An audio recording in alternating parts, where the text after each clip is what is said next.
लोकनियुक्त सरपंच प्रकाश भोंडवे आयोजित सरपंच चषकाचे उद्घाटन.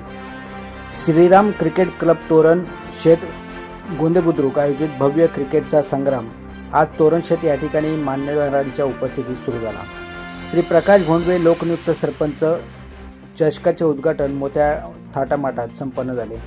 उद्घाटन प्रसंगी तोरण शेत गावचे ज्येष्ठ नागरिक शांताराम झोले, आयोजक श्रीराम क्रिकेट क्लबचे सर्व मान्यवर पदाधिकारी, अनुरागजी निकम, प्रकाशजी भोंडवे, सुभाष तुंबडे, विजय राऊत, भानुदास तुंबडे, भानुदास गवारी, महेंद्र खाडे, महेश खाडम, प्रकाश कोदे, शरद राऊत, गावातील अन्य नागरिक, युवा वर्ग, श्रीराम क्रिकेट क्लबचे सर्व आजी माजी पदाधिकारी यावेळेस उपस्थित होते.